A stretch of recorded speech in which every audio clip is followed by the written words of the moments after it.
All right. Here, I'll give it a second. All right. Welcome to Flesh and Blood's premiere podcast. I hope someday, the Pitch Stack, episode 3. This is the first one we're doing in person. So Matt, how are you today here in my office? Awesome. This office is amazing. If you can be here right now and see it, it's so good.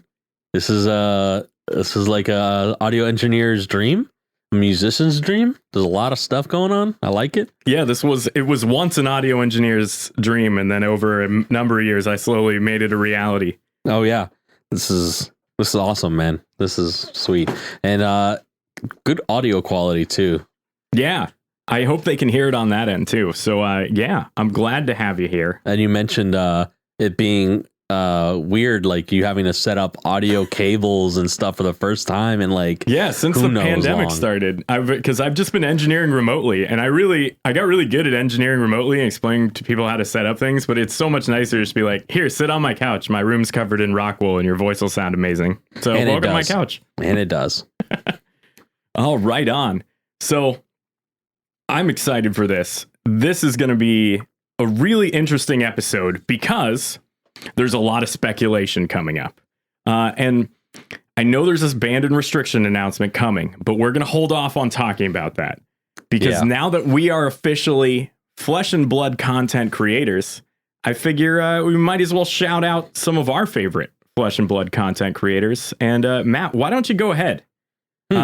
Well, my favorite Flesh and Blood content creators definitely got to be the Tall Timmy. So much fun to watch, honestly.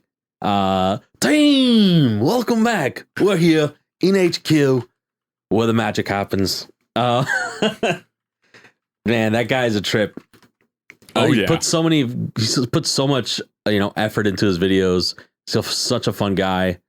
He does streaming for certain games that he plays or competitions and stuff. He's a lot of fun to watch. Yeah, the guy's great, and he does lots of giveaways too.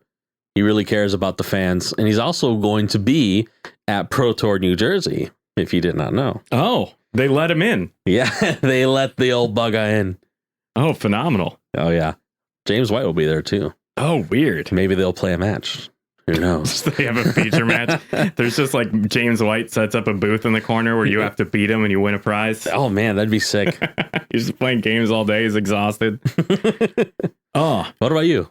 So there's two creators that I like quite a bit. And number one, I got to give a shout out to my fellow podcaster and the person who I think actually has the second best Flesh and Blood podcast around.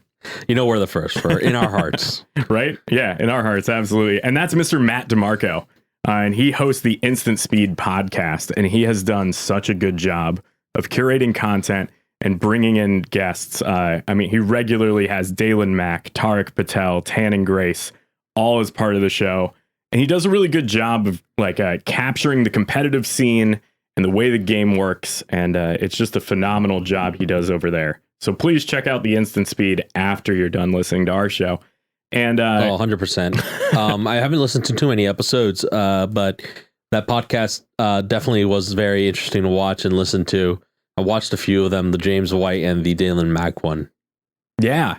Yeah, Dalen Mack's fascinating. Yeah. Like, you would think you're only allowed to be good at so many things, but then there's Dalen Mack. A pool of talent just seeping through his pores. Absolutely. And I wasn't even going to watch this USFL season, but now I have a team and I'm going to be rooting for Tampa Bay because of Dalen Mack. I'd do the same. And then my other favorite is a YouTuber known as Sloop Dupe, who is a Canadian that was formerly a Magic the Gathering YouTuber. And he actually did a very good job of documenting his progress of not necessarily falling out of love with Magic, but falling in love with Flesh and Blood. And it's interesting to watch his channel over a number of months slowly go from being a Magic the Gathering channel to a Flesh and Blood channel as he fell in love with the game.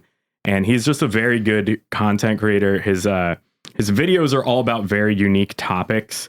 And lately he's been doing a really good job of just answering the criticism that gets leveled at Flesh and Blood. So Sloop Dupe, check him out on YouTube if you get a chance. Matt DeMarco, check him out, the Instant Speed podcast. And of course, Matt's favorite, Mr. Tall Timmy. Make sure to give him a watch, a listen, because he's got an amazing accent. And I feel like he just immediately won all the Americans over the second he opened his mouth. 100%. I think that's honestly what it is. I mean, he's got a good personality too, but the accent, man, with combined together, he's the whole package, you know? Yeah. So, I'm looking forward to hitting on a couple topics today. We got Magic Pro Plays coming back, Skirmish season. We're in the middle of it, and they're actually posting results, and we have a B&R announcement coming up, and we'll hit those things on the other side of the intro. You're listening to the Pitch Stack Podcast.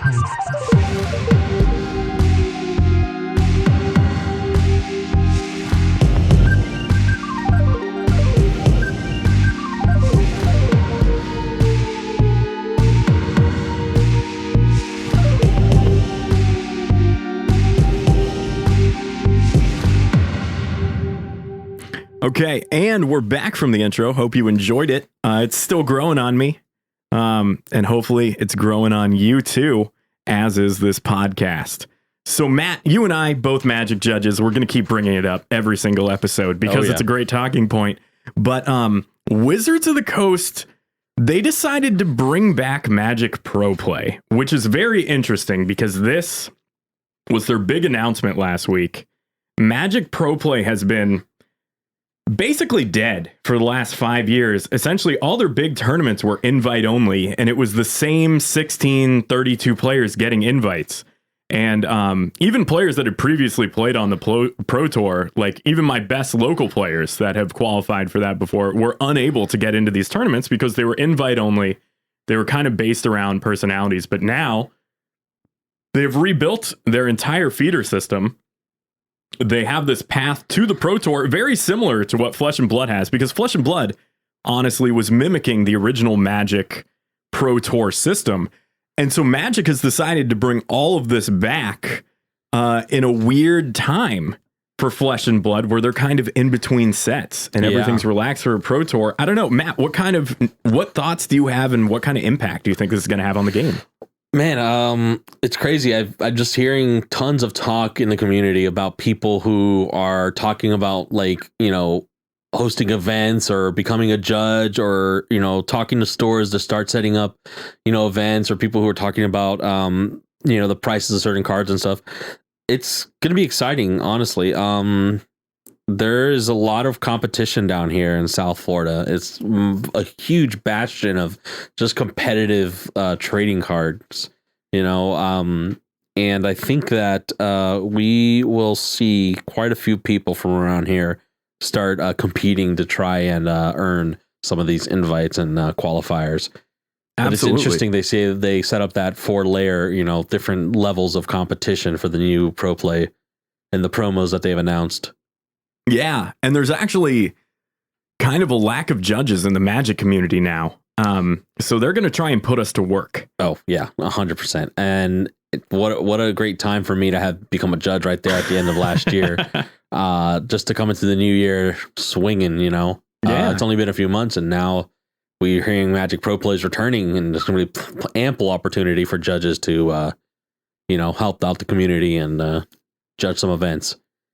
Now, it's interesting because I have seen a lot of my friends that are very high level competitive Flesh and Blood players kind of express some concern that now, oh no, everybody's going to go and start playing Magic the Gathering. This was Flesh and Blood's moment to shine. And in a weird way, I also initially had those concerns, but I think that there is definitely room in this competitive area for both games. And I think what we're going to see is the people that were playing Flesh and Blood are going to continue to play Flesh and Blood, even if they were playing Magic before. I think they might pick up Magic again, and they might play both at the same time. The lasting impact that I think this is going to have on Flesh and Blood is that we are now going to see less Magic pros jump ship. Unless they get frustrated with the prizing or the payout system, I just don't think we're going to see guys like Brad Nelson, Corey Baumeister, Reed Duke, like anybody of that level jump ship to Flesh and Blood, when really, I really was hoping something like that would happen for Flesh and Blood. And I'm not saying that it's still not going to happen, just that it is less likely to happen soon as it was. Right. Those guys are very bound to the game of Magic. And I think they're like their just name is very connected to the game, right? Mm-hmm. These are legendary players, casters, and like just personalities in the community. And these are the kind of people that you would be excited to see when you're going to a pro tour for Magic or GP, right? Or you'd be excited to potentially play against, right? Absolutely. As some of my friends have actually had the experience of playing against, several like top tier players like Brad Nelson, Reed Duke. But yeah, I think that we'll see because Wizards doesn't have a good track record of not messing things up. So yeah, that's one way to say it. There is a possibility of something changing, and I don't want to be like talking too much crap about WotC, because we love Magic. I love the game. I love what they've done with it. And, even now, modern day Magic isn't the worst thing. I've got my complaints. Everyone does, Yeah. There's a lot of things you could hate about the game, but there's so much to love. But in terms of Flesh and Blood versus Magic, the competitive scenes, I don't think that there's going to be drawing too much away from Flesh and Blood. There will be the people who decide, Magic was essentially my entire, shindig, and now that it's back, the competitive scene's back, I'm hopping back. I don't think there's going to be anybody hopping from Magic over to Flesh and Blood unless they've already decided they were going to. Or within the next year, we see new set drop, new introduction, new heroes or cards or rules and stuff, and we might see more players hop into the competitive scene here. But I think Flesh and Blood is going to be staying for good. And I think, we may have talked about this earlier. Flesh and Blood is definitely going to be one of those trading card games that we talk about along with the greats in the years to come. I don't think they'll ever surpass Magic the Gathering, but definitely going to be at the same top tier of trading card games once they get their foot off the ground, which, I mean, in my opinion, they already have. So yeah, in a weird way, it's just Flesh and Blood's gameplay is so unique that it's a similar. And I was actually talking with John Owens about this, that Magic and Flesh and Blood have some skill sets in common, but they're actually very different. Like, it takes different things to be good at the game. Like, I think Magic's more about figuring out what your opponent has in hand. 100% agree. Versus Flesh and Blood's kind of like more about purely making the best line of play while being wary of traps that will come up eventually throughout the game. Just because Magic, a card in hand is so much more valuable in Magic, and being able to guess what that is so much more valuable in Magic. Yes. Where Flesh and Blood is more about consistently making the right decisions than it is like about playing around things and trying to figure things out based on patterns. It's interesting. Yeah, you make an incredibly good point. I do agree with that, and I never really thought about it until right now.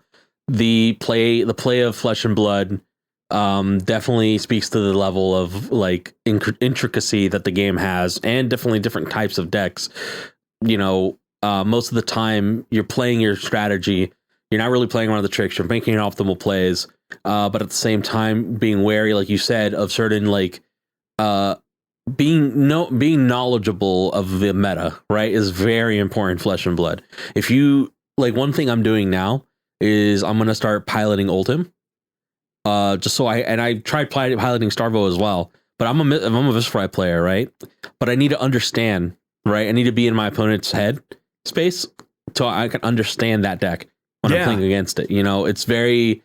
It's a good idea to understand how some of your worst matchups play, right? So you can play against them better, right? Or just in general, just understanding how to pilot a deck gets you in their shoes when you're playing against them. So kind of what you could expect from them in their lines.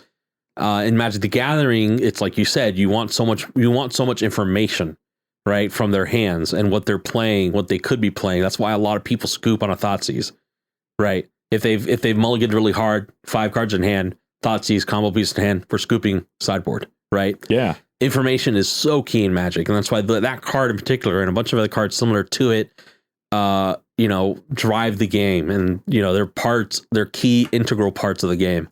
So yeah, I 100% agree with the point you made just now. Yeah, it's just they're different skill sets, and I think because of that they can coexist. Like, obviously we're not going to attract as many Magic players, but yeah, I don't know, it's interesting. And I don't know, it's definitely, when I saw that Wizards was bringing all this back, because if I'm being honest, like, when I first started playing Magic, like 2011, 2012, like, WotC and Hasbro, they were really into selling the dream of like winning your FNMs, of going and winning a Grand Prix, of making the Pro Tour, or at least like topping like a regional PTQ or something.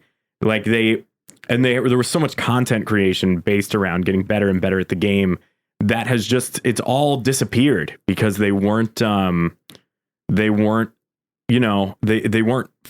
or nurturing it the way Flesh and Blood is. And so I don't think this is bad news for Flesh and Blood. Obviously, like, I'm a little nervous about it because I love Flesh and Blood, but at the end of the day, I know the gameplay for Flesh and Blood attracts me more than Magic does, and I hope to see them both coexist because I really like playing trading card games. So it'd be awesome to have two of them succeed at this level. And I love the communities. I mean, that's a big attraction for me for the trading card games, you know? Absolutely.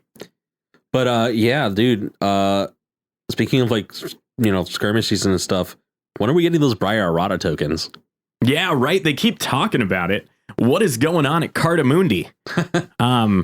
Get those printers running. Yeah, right. How do we not have the cold foil young Briar for the skirmish season? You know, it's kind of crazy. So I'm thinking that the next Flesh and Blood set, the one that's coming out simultaneously with the Pro Tour, on top of this new Dual Decks product, I think that they are planning this to be the set that was like, it kind of is almost like a 2.0 of Monarch, because I think Monarch was a huge turning point for Flesh and Blood, where suddenly there were these blitz decks. It was easy to kind of like see what cards do based on color as opposed to class, the way it worked before. And I think they attracted a ton of Magic players with Monarch.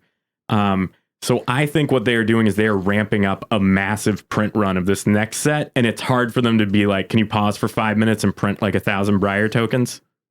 I think that's a good point. I think that's definitely something I hadn't considered. That is, yeah, it's almost certainly the case. Yeah, right. I mean, it's I guess it is. I didn't ask myself that question, but I guess it is kind of difficult to try to stop everything and print a bunch of Briar tokens.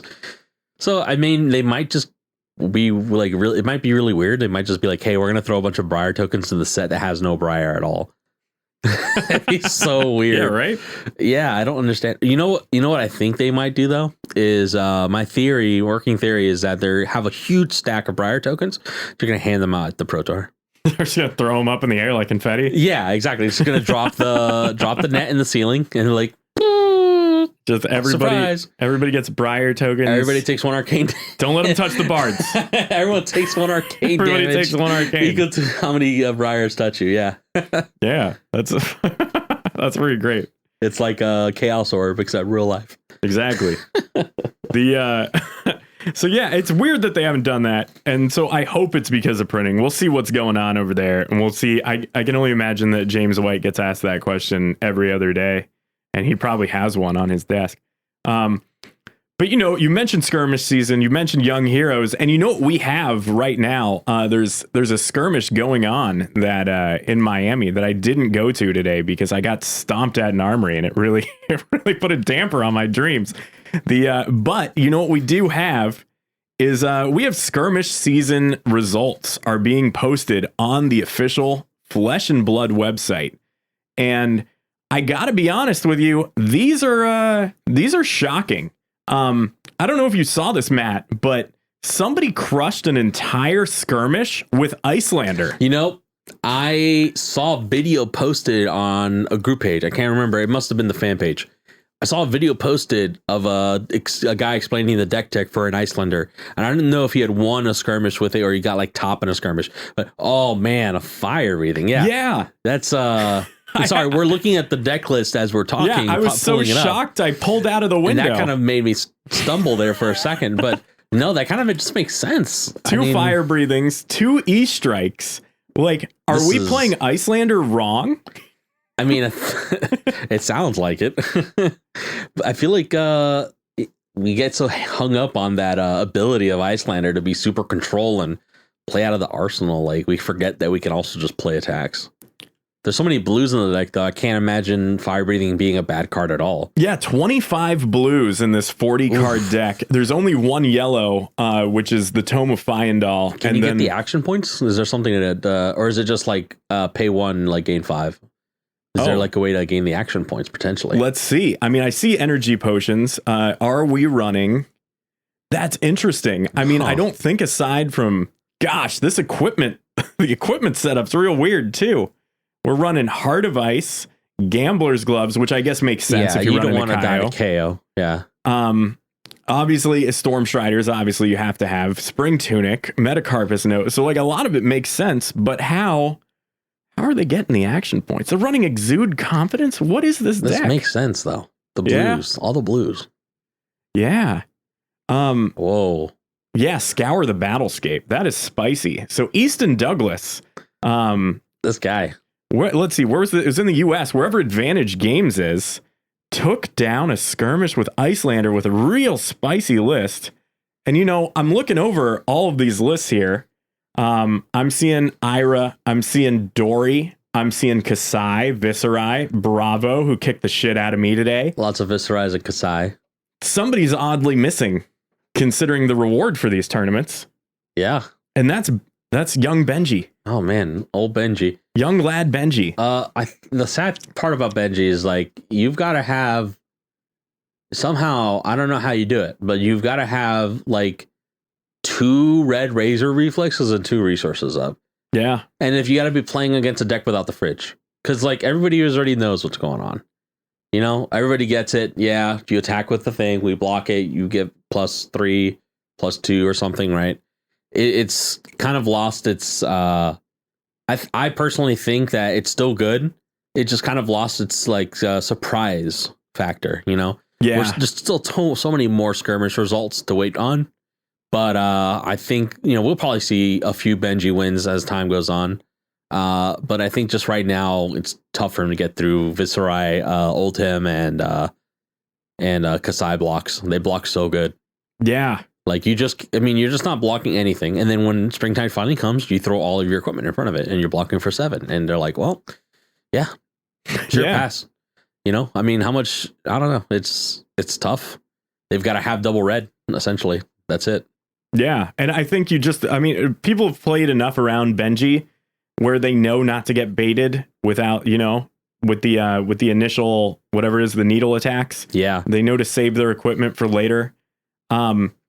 But here's what's interesting is Mr. Hayden Dale, who is a name that you may be familiar with, as I believe Hayden Dale is in fact the Sydney's The Calling champion and a Channel Fireball content creator.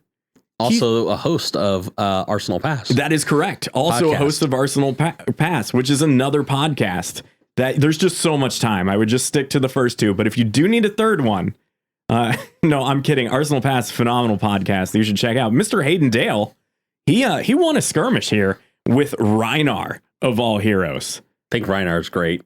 I think so too. KO without first he's KO without the dice rolling and like losing half of your power, or high rolling somebody and just like knocking them out on turn 2 or 1. But he also just strips hands. Like, Yeah, it's tough. Like blocking out Reinhardt with like a really good strong start is like insane. And this is like a Reinhardt that's running a lot of no blocks, right? That's like the deck list currently favored right now is the no block deck, running Wild Rides, Pulpings, yeah. Massacre is an Yeah. insane card because it lets you intimidate no matter Bear what you do with Fangs. it. Exactly. So it's very hard to fight against if you don't have like the right if they just draw really good and you don't have the right blocks. They may not even give you a chance to block correctly because it's taking all the cards out of your hand. Yeah. So I think Reinhardt is definitely a good choice into the season. Something that people weren't really expecting. Everyone was looking at Viserai, Oldhim, and Kasai, and nobody's really looking too much at Reinhardt, even though I think he's going to be definitely a contender for top tier. Yeah. And I'm a Kasai player, and I feel like Rhinar is my worst matchup just because I'm relying so much on micro blocks that like 1 or 2 intimidate triggers, and I'm just absolutely screwed. So that's interesting. And actually, you don't see any Kaio here. I know everyone's trying to make Kaio work, but just the variance is too high. And really, card games are about one thing, and that's lowering your variance as much as possible. So it's pretty interesting. The other thing that surprises me is of all the heroes that are on the list with wins, the 2 heroes that have taken home the most are Kano and Viserai in a format that basically lets you run Null Rune gear for free. It's really interesting. Kano, really? Yeah, Kano has 2 wins. He took down Poland, and Kano also took down the Australian Gaming Nexus. Is the name of the skirmish where it won. So that's pretty interesting. And then you see Viserai apparently took down one in Great Britain as well as one in Germany. Yeah, it's crazy. I think, you know, I don't know. It's odd. I think it just depends on who you're playing against, really. Because I think some decks have really good matchups against decks like Viserai. But Kano if Kano can live and get a little chip damage in, maybe set up a potion even, or get a tunic counter. If you let him do that, it's a really good Kano player can really pilot that deck to victory. And I can imagine that happening.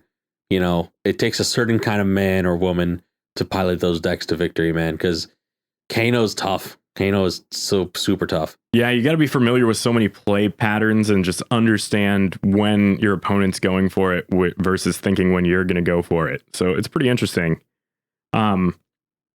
So, you know, somebody even did this with Lexi, and then Ira apparently got some more hero points. So I'm really glad to see that the non-aggro decks are showing up this skirmish season in between Bravo.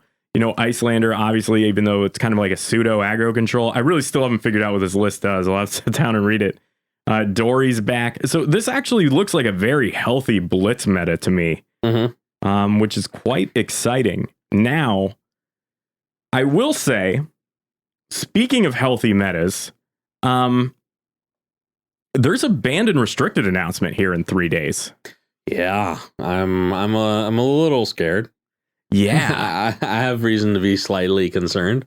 I've definitely made Viserai, so he's definitely on the watch list right now.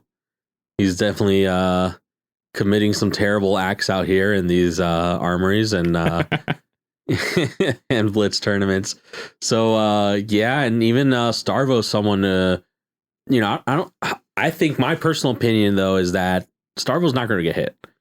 He is at, if we can even get like a more updated count, he's at a very high living legend point status right now, near 900, I believe, if I'm not mistaken.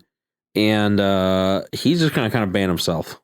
Yeah, I think that is going to happen eventually. Now, the only reason that I think they might errata Starvo or one of the cards in his deck is I think they want the first Pro Tour to be less predictable. You know, Starvo's the easiest deck to pilot. I mean, it still takes some skill. Obviously, there's a reason top players are still at the top every time. But I think they might want to, for the first Pro Tour, all eyes on this card game, seeing how they do and how they succeed. Do they want to just have a Starvo mirror or Starvo versus Prism or Starvo versus Viserai to be the championship? You know what I mean? Do they want to throw in some sort of monkey wrench by kind of knocking those 3 tier 1 decks down a little to diversify the meta? Yeah, I don't know. If you watched the podcast where Flake on Instant Speed talks to he talks to Tarek? Yeah. So I don't know, you know, I didn't watch the whole thing, but from what I heard, he was making some guesses as to what they may or may not ban. But I feel like might be in Ellis's interest, like, to reach out to pro players. Like, I think that's something that has actually happened in the past with Magic. Yeah, where people have gotten community leaders and like deck construction and like, you know, creating new strategies have been getting a heads up on some things like that. I don't know if I'm mistaken, if I'm misremembering something, but I feel like maybe he has some sort of insight, right? He is a very high level player. So, I mean, any advice he says or any, you know, opinions of his will be very high valued. But I think I remember him saying that Crown of Seas might get hit, potentially Bloodshot Skeleton, and those words concern me, particularly the Bloodshot Skeleton one. But I even Crown of Seas, though, I feel like that's so integral to Oldhim strategy that if it was hit, like, it would be so tough for it would literally be so tough for Ultim to operate without Crown of Seeds. Yeah. Yeah, and that's the weird thing is like Crown of Seeds is so integral to Oldhim that I think it would just completely take everything apart that Oldhim has built as like a tier 2 deck, and then suddenly you're just wrecking Guardian. So on top of like that's you were 100% correct that Tarek was saying they should just early retire Starvo, ban Skeletor and Crown of Seeds. That way, that way there's a couple hits to several things, but I don't know. I think that makes Prism a little bit too strong. I think Prism is definitely too strong. I mean, I would even go so far as to potentially say that like those blue auras are like incredibly powerful and kind of just like to ruin the deck. Like it just made it like into this abomination. Yeah. And, you know, I know she's your precious deck, but yeah, she's really strong. I mean, and I understand, I can acknowledge for sure, like Viscera is like insane. And if they ban Skeletor, like I would be devastated, but like I think I might understand. My issue with it is from like it's frustrating, right? So like these things can be clearly seen as like powerful cards, right? And when they go ahead and like go, oh, we made a mistake, right? How many times is this like gonna happen, right? Like, do we have the foresight enough to like design cards more, like make better designs, right? Because I feel like Sonata Arcanics came on the like. Crucible War came on the heels of Monarch, right? So Crucible War came out, Skeletor came out, right? And that was a clear indicator like, oh, wow, Viscera can be very explosive. We can start cracking this equipment and reducing our costs. And then they blatantly put Sonata on the next set and be like, hey, look, there's an X cost. And then you even have developers of the game posting deck lists of Sonata OTK. So this is definitely clearly part of the design of these cards. So I don't know, it's not surprising at all that Viscera is capable of developing a board of Rune Chance and then just popping off of the Sonata. Meet and Greet was also printed with Go Again in the previous sets, Rune Flash. So I don't really know. I don't see like how you don't see this being a strong deck in the future. And with everything else that they've printed going forward with Swarming and Revel, like unless they're just they either know what they either are not going to ban these cards at all, any of them, or they have terrible play testing, like quality control, like for their cards, like they're not testing these things at all. Yeah, like that's my opinion. It's one of these two things are going to happen. They're going to reveal that they intended for these cards to work this way and they're not getting banned, or two, they're going to reveal that they are not testing these things enough. Yeah, which will actually make me lose confidence a little bit, in my opinion. Just I'll still play the game, but I'm definitely going to be a little, less confident in their ability, to play test these cards properly. Starvo, I think, was intentional. I think they intended for him to get banned before Pro Tour.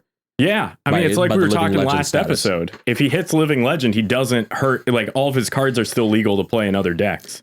And I do feel that the Prism Wars might have been a reasonable oversight. It may not be very clear how strong that can be, prior to releasing, if they're internal playtesting. But I don't know, maybe it was just a combination of all of the meta, acting together, right? The entire meta acting together to create this impressive like trio of decks that are kind of just all playing to beat each other, and in turn, like making all the other decks so much harder to compete. Right? Yeah. Harder for them to be viable. So I think moving forward, what would happen in the meta is that once Starvo gets banned, it frees up a lot of these decks, a lot of the space in these decks to deal with more of the stronger issues that Prism presents or Viscera presents. Right. And we don't have to worry so much about sideboarding unmovables and sync belows and potentially even more defense reactions in all of our decks. So we don't get Oaken Old for 11. Yeah. Right. So once that's off the field, people can sleep softly at night, essentially, once Starvo's gone, Yeah. So I have seen 3. So I was watching a Dozer video this morning, Mr. David Andrews. He makes really good Prism content. So he would be ticked if Prism got, an errata or a ban. But I was watching his video this morning. He said that he had what he thought would be the way to kind of even the field so that more heroes could show up instead of the rock, paper, scissors meta. So the first thing he said was that with Starvo, there's two ways to fix Starvo. And I completely agree with this, that these are the two best ways to fix Starvo. I don't think you want to ban Crown of Seeds because it can be used by 3 different heroes and you end up having 3 heroes take a hit. So I think the 2 ways you fix Starvo is 1, you errata his Captain Planet ability to say not the next attack gets +2 dominate and go again, but the next Guardian attack gets +2 dominate and go again. That kind of makes it so that it's a little bit more strict. So you're not like just evergreening into a hammer because, it makes it so it's a little bit harder to have his ability affect a card in your hand. Yeah. And then the other thing I heard them say was they were going to possibly make Oakenfold a Oldhim. There's 1,000 different ways to pronounce it. Somebody tell me the correct way.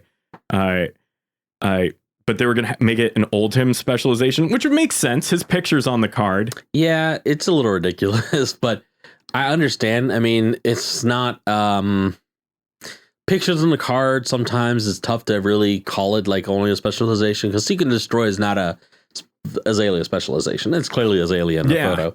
Or even Runic Reclamation. That's Israi, right? I think actually that's a more recent change since Arya, right? I don't think anything before that had that pattern unless I'm mistaken, No, yeah, you're right. I have to examine the art, but I think this is a new pattern where they're including heroes in arts of cards that aren't necessarily theirs. But not necessarily specializations is what I mean. Yeah, no, you're correct. I mean, there were certain cards that like would have them in the background and stuff. I'm trying to think like off the top of my head. I know Prism's in like just a regular light card. Yeah. No, I was going to say comment on your. I was going to comment on Dozer's speculation for Starvo Errata. I have my own, and that's potentially a 2 cost.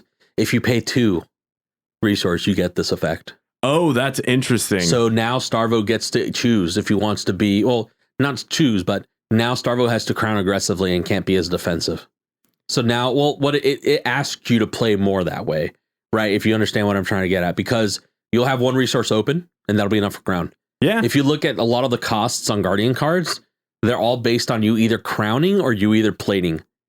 Because you have 2 resources open, right? You always have 2 costs for Biting Gale, 2 costs for Awakening, 2 costs for Staunch Response, 2 costs for a number of things, right? So It's all based on you having 2 resources open after pitching a 3.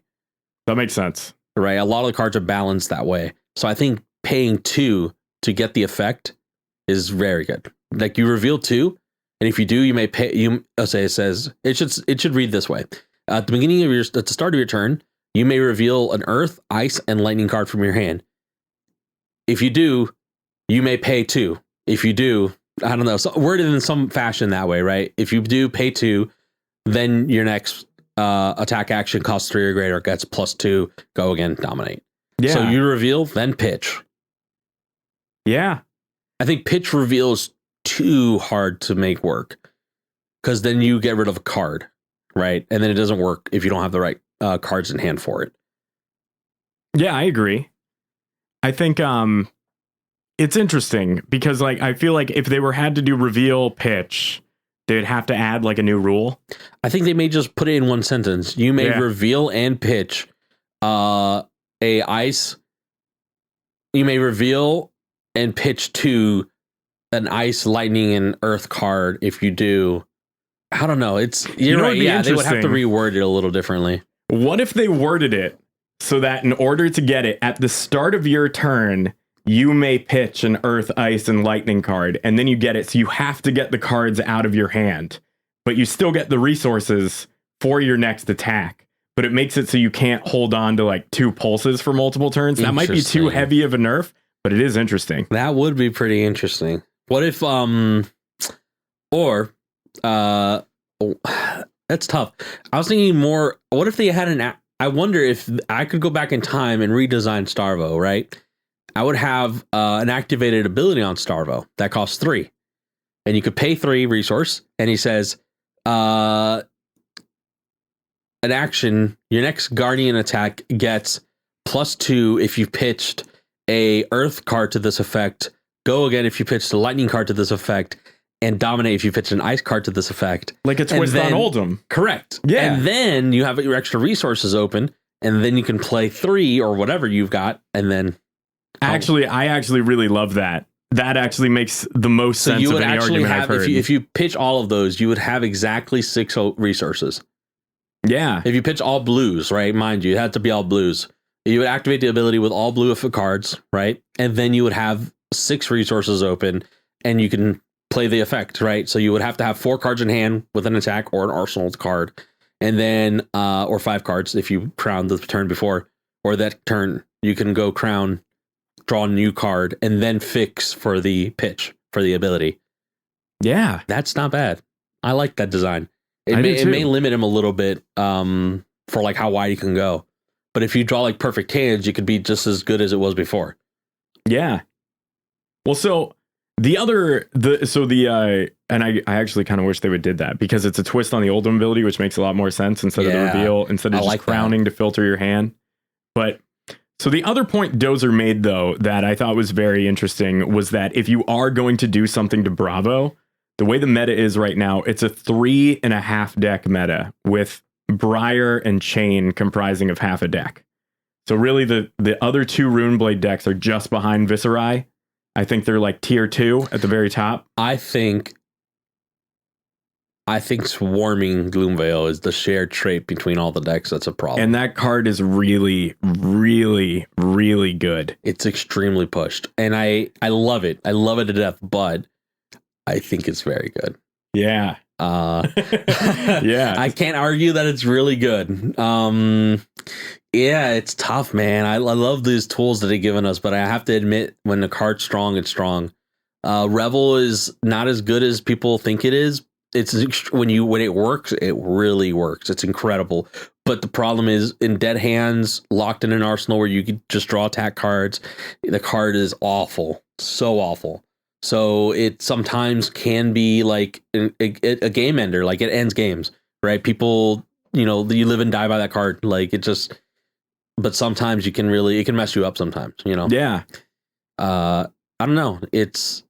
I feel like out of the 2, if I had to pick one that was too strong, I feel like Swarming is the shared trait between all 3 decks that's kind of stitching them together right now. I agree. I think that Briar becomes a little bit better if they get rid of Swarming. Maybe Chain becomes a little bit better too. I think Vis is still good. Yeah, I think Vis is still great. I just think you have more outs to Vis. I think Vis had a lot of tricks with Swarming, and it made it hard to actually deal with him if he was just able to hit you with the Swarming or give it all the effects at instant speed and then be like, okay, Revel, and then you just take 10 Arcane for nothing. Yeah. 10 Arcane for 1 resource. It's kind of insane. Yeah. So yeah. Revel's problematic in conjunction with Swarmings on hit.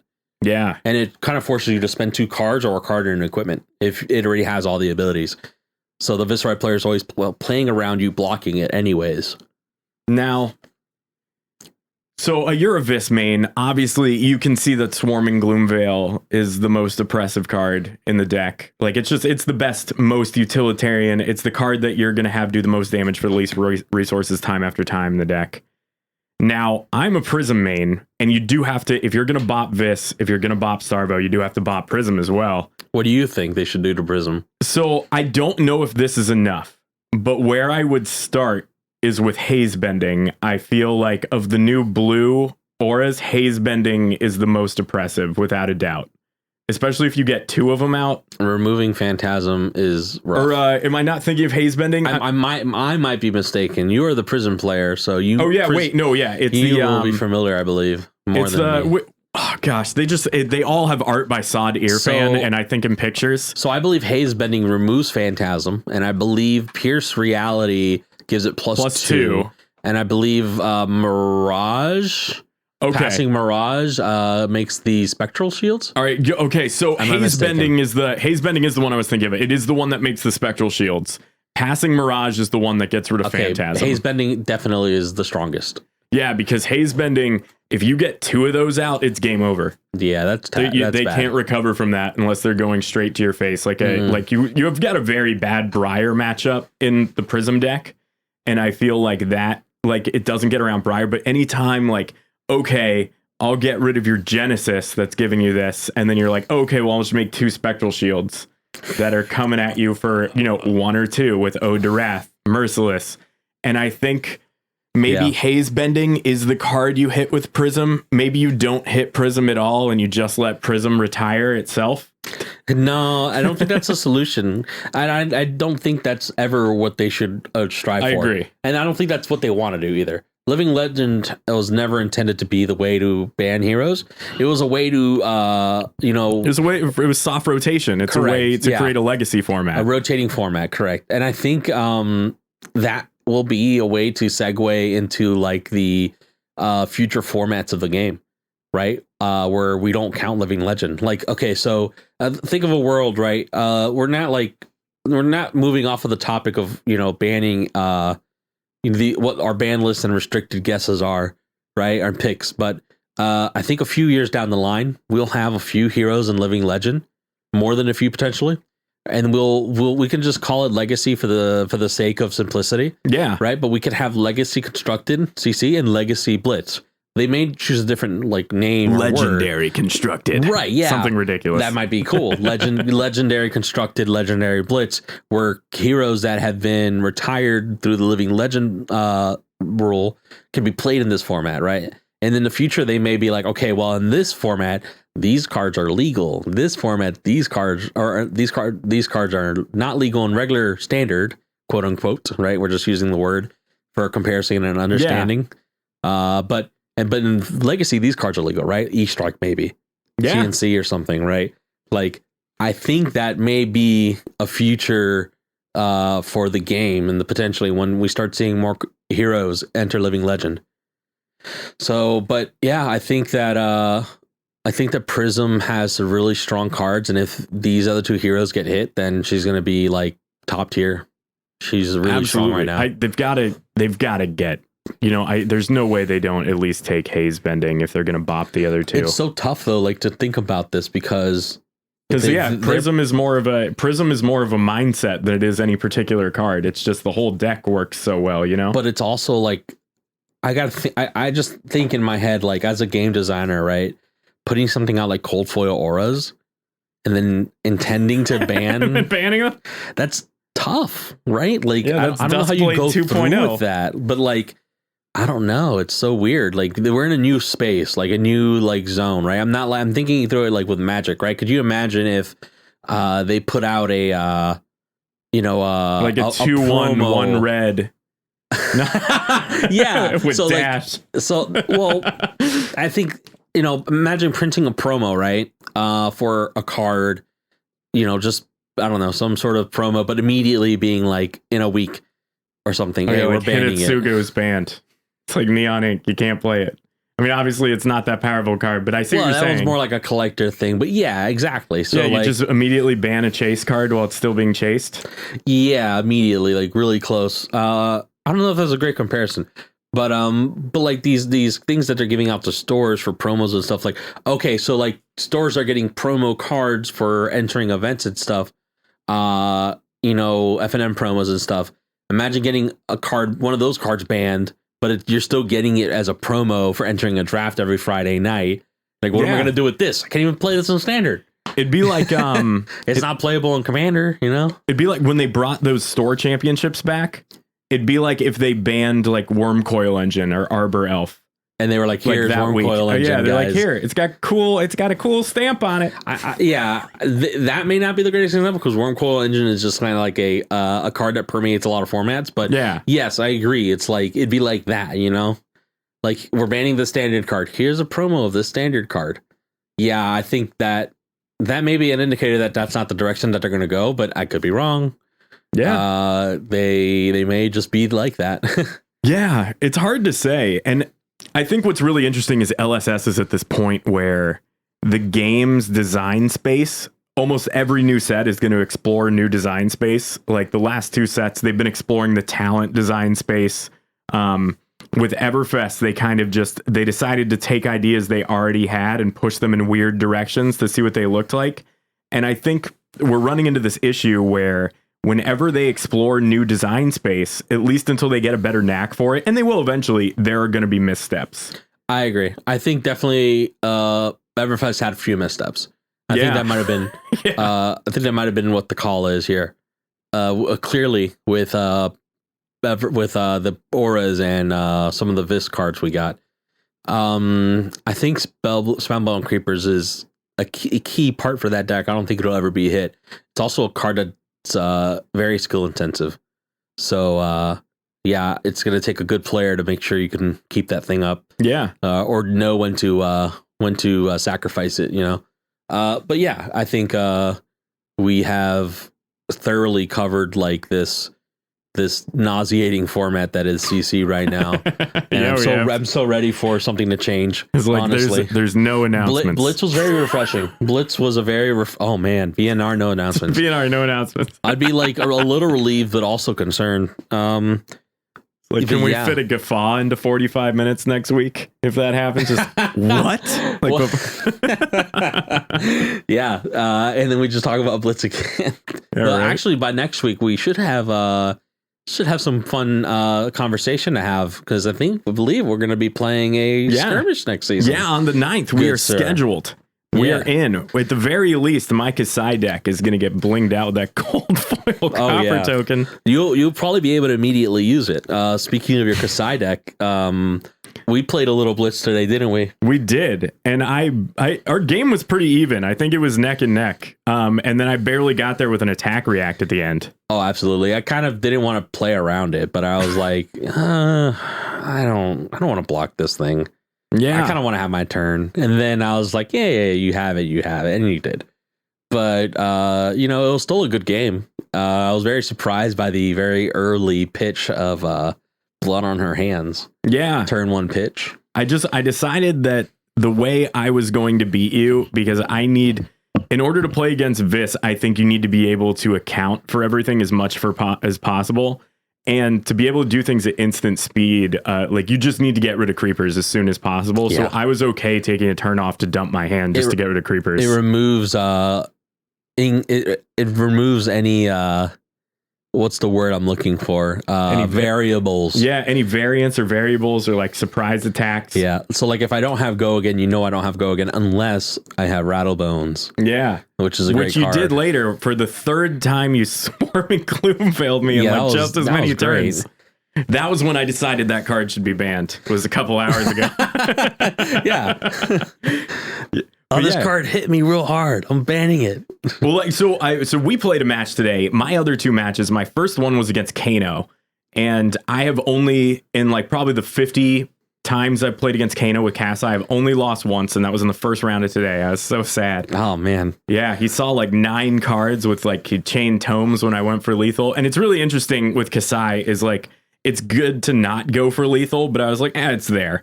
And I got a little greedy and I paid for it. And then the second loss is I actually lost to a regular Bravo deck. Obviously there's only one Bravo legal and Blitz, and then the guys I lost to finished 1-2. So I felt okay about that, even if I ended up going 2-2 on the day. But who were your other matches against? Because there were some spicy decks there today. I played first against Reinar. That was fun. I always love playing against Reinar, and I love playing Reinar too. But that was interesting. Reinar is just one of those matches. A very strong deck. I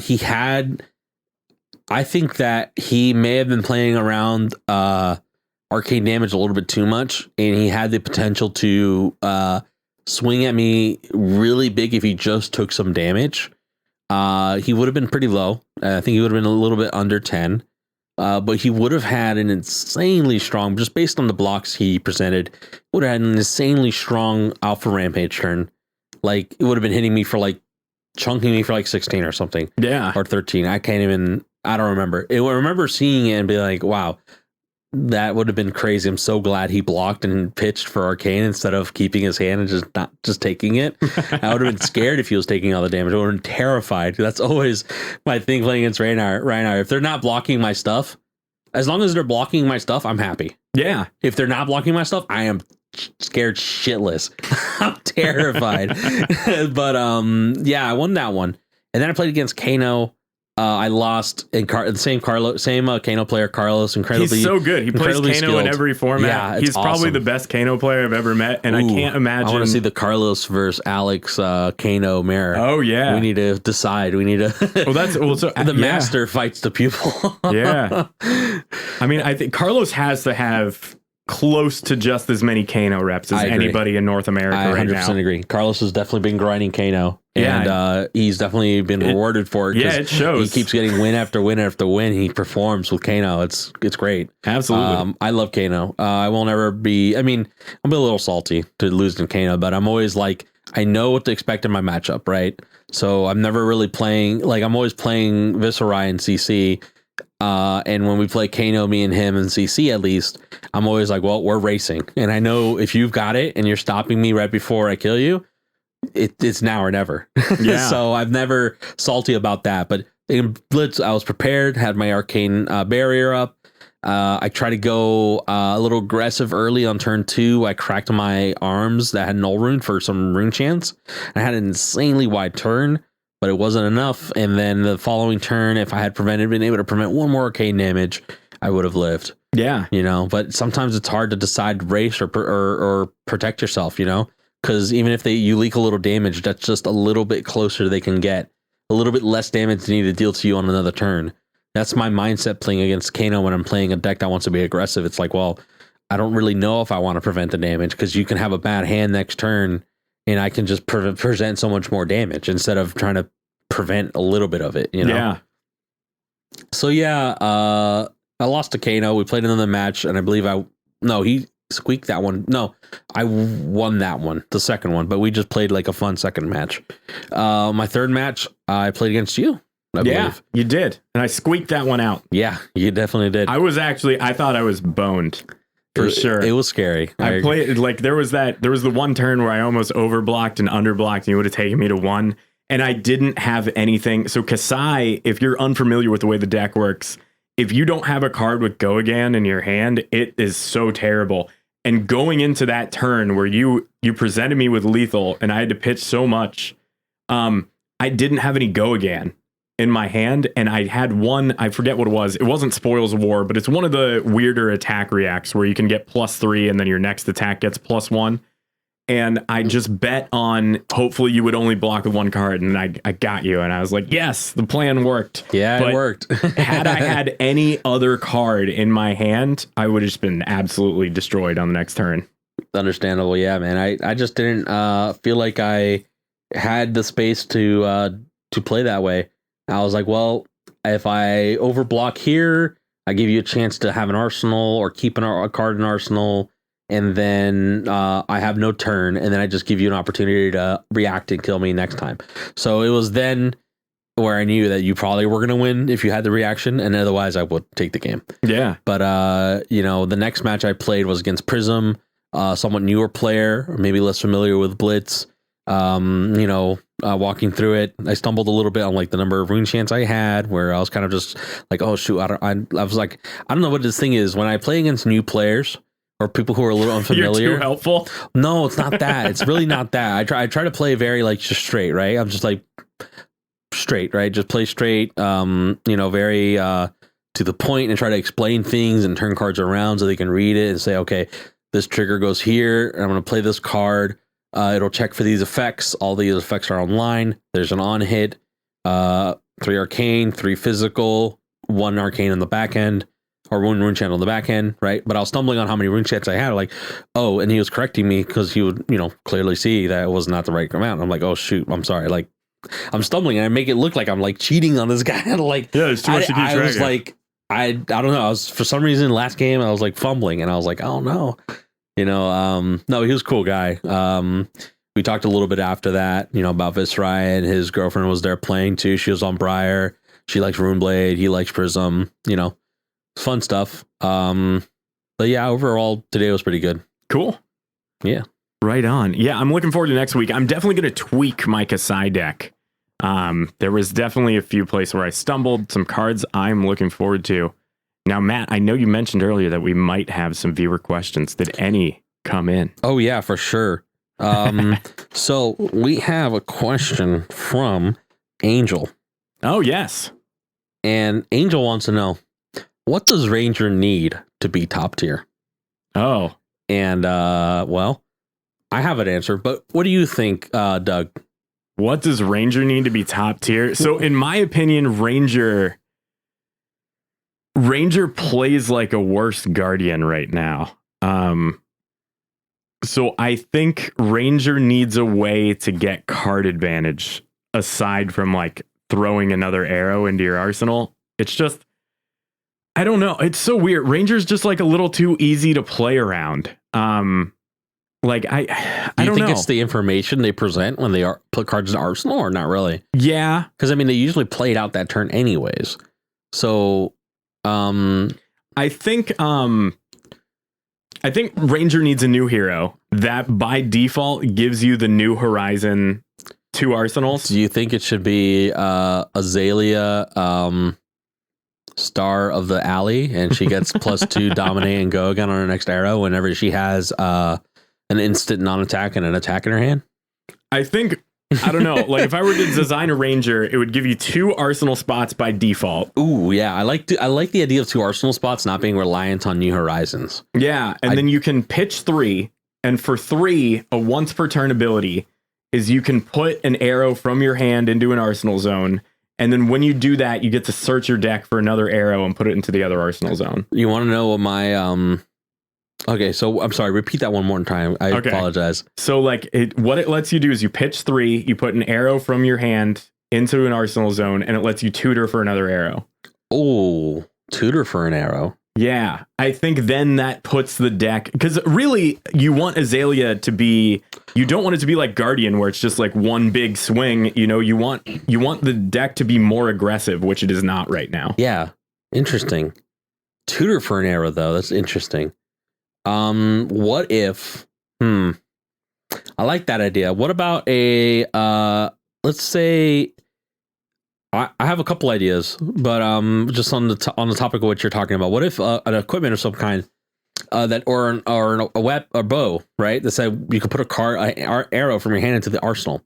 And when you do, you may choose, arrow, you may choose attack or non-attack, and reveal cards from the top until you hit one of those cards and put it into your hand. Oh, like an abundance setup? Yeah. Yeah, I don't hate that. If you need a buff or you need an arrow, you can choose. Yeah. Because like, or whenever a card enters your arsenal, you get to choose. I don't know. I think the bow activated ability tagged with that effect might be good. Better than just, or more fixed than just having a static effect like that. But, because a lot of cards just put cards to your arsenal randomly. Yeah. And I think innately, when I look at Lexi has 2 problems. Lexi and Azalea has the same problems, but Lexi can solve one of them. So Ranger right now isn't fast enough. And when it does attack, it's not powerful enough. So the only reason that there's been one Ranger that's been able to kind of circle around the metagame, that's Ice Lexi. And the reason Ice Lexi works is Ice Lexi is capable of slowing their opponent down to their speed. Where then suddenly the fact that the deck isn't fast enough doesn't matter. And then it's kind of a fair game with all the Frostbite tokens that you can generate with Ice Lexi. And I don't know. I just, the class is, it's, I